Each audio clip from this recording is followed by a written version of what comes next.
اور وہ ابو الحسن کی پہلی بیوی تھیں۔ تو جب ابو الحسن نے ایک عیسائی کنیز سے شادی کر لی، جس کو بعد میں مسلمان بھی کر لیا گیا، اور ان کی اولاد بھی ہو گئی، تو عائشہ جو تھیں ان کو یہ فکر لاحق ہوئی کہ کہیں ایسا نہ ہو کہ یہ حکومت جو ہے، یہ امارت جو ہے، یہ نئی جو ان کی بیوی ہے اس کے بچوں کو منتقل ہو جائے۔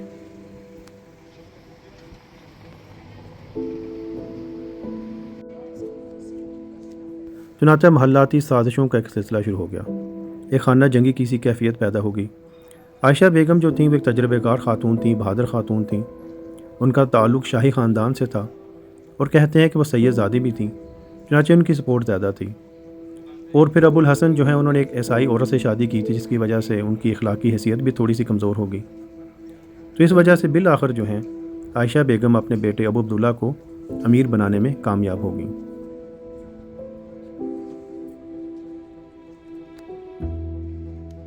تو اس طرح بالآخر ابو الحسن نے اپنے بیٹے ابو عبداللہ کو امارت سونپ دی، اور ابو عبداللہ جو ہیں ان کو اپنی ایک ابھی ساکھ بنانے کا وہ بھی مسئلہ درپیش تھا۔ چنانچہ انہوں نے عیسائیوں کے ساتھ ایک جنگ شروع کر دی، لیکن ان کی بدقسمتی دیکھیے کہ اس جنگ میں ان کو شکست ہوئی، بلکہ ان کو قید کر لیا گیا۔ چنانچہ 1483 میں وہ عیسائی بادشاہ فردینند کی قید میں چلے گئے۔ ابو عبداللہ کے قید ہو جانے کے بعد ان کے والد ابو الحسن دوبارہ امیر بن گئے، لیکن پھر 1485 میں ان کا انتقال ہو گیا۔ 4 سال عیسائی بادشاہ فردینند کی قید میں رہنے کے بعد بالآخر ایک معاہدے کے تحت ابو عبداللہ کو چھوڑ دیا گیا، اور 1487 میں وہ دوبارہ امیر بن گئے۔ لیکن وہ ایک کمزور امیر تھے، ان کی حکومت صرف غرناطہ تک محدود تھی، اور بالآخر دسمبر 1491 میں عیسائی بادشاہ فردینند ایک بڑے لشکر کے ساتھ غرناطہ پر حملہ آور ہو گیا۔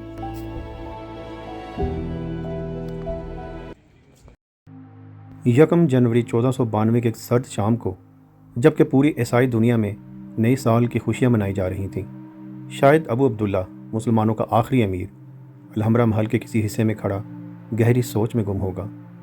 اس کے سامنے ڈوبتے سورج کی کرنیں سیرا نوادہ کی برف پوش پہاڑیوں پر پڑ رہی ہوں گی۔ ڈھلتے سورج کی کرنوں نے سیرا نوادہ کی پہاڑیوں کو سرخ رنگ کا کر دیا تھا، گویا کہ ان میں ایک آگ لگی ہو، لیکن ایک آگ ابو عبداللہ کے اندر بھی لگی ہوئی تھی۔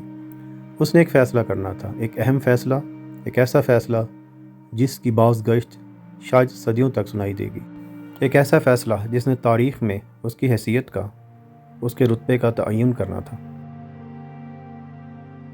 بالآخر ابو عبداللہ ایک فیصلے پر پہنچ گیا، اور پھر جنوری 1492 کی ایک سرد صبح کو ابو عبداللہ نے الحمرا محل کی چابیاں عیسائی بادشاہ فردینند کے حوالے کر دیں۔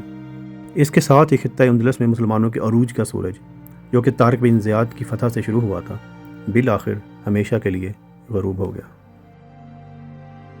غرناطہ سے تقریباً 19 کلومیٹر کے فاصلے پر ایک جگہ ہے، یہ اصل میں ایک پہاڑی درہ ہے سیرا نوادہ کے پہاڑی سلسلے میں۔ تو اس جگہ کو آج کل سسپیرو دی مورو کہا جاتا ہے۔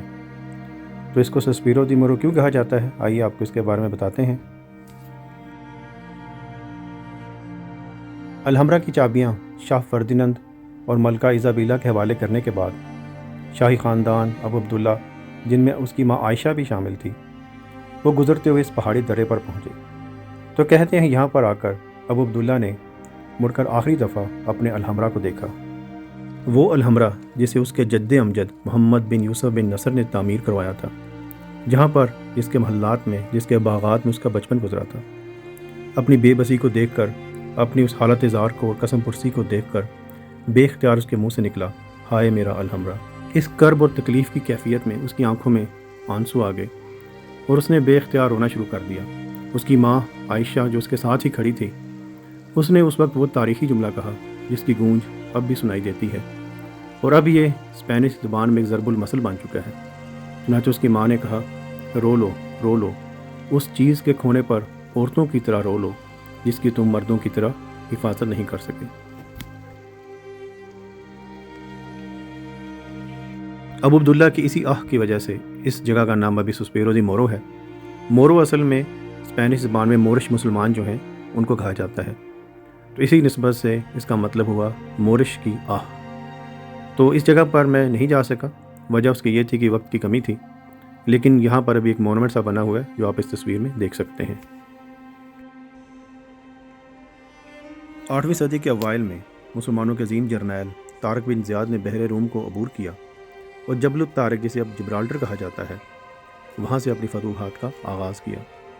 کہتے ہیں کہ انہوں نے حکم دیا تھا کہ وہ کشتیاں جن پر بیٹھ کر وہ آئے ہیں ان کو جلا دیا جائے تاکہ واپسی کا کوئی راستہ نہ رہے۔ آپ قسمت کی ستم ظریفی دیکھیے کہ اس واقعے کے 800 سال بعد خطہ اندلس میں مسلمانوں کے لیے عرصہ حیات اس قدر تنگ کر دیا گیا کہ بالآخر اسی بحیرہ روم کو عبور کر کے انہیں واپس افریقہ کے ممالک میں جانا پڑا۔ کہتے ہیں کہ اپنے عروج کے زمانے میں تقریباً یہاں پر 80% مسلمان آباد تھے، لیکن بعد میں چند سو سال بعد یہاں پر مسلمان ڈھونڈنے پر بھی نہیں ملتے تھے۔ آج کل یہاں پر تقریباً 8 سے 10% تک مسلمان آباد ہیں۔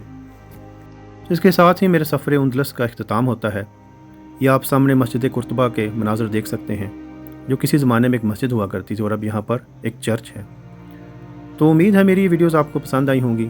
جن ویورز نے میرا چینل اب تک سبسکرائب نہیں کیا تو پلیز چینل کو سبسکرائب کر دیں اور بیل آئیکن کا بٹن بھی دبا دیں تاکہ آپ کو نئے ویڈیوز کے نوٹیفیکیشن ملتی رہیں۔ تو انشاءاللہ آگے آپ سے کسی نئی ویڈیو میں پھر ملاقات ہوگی۔ تب تک کے لیے خدا حافظ۔ السلام علیکم۔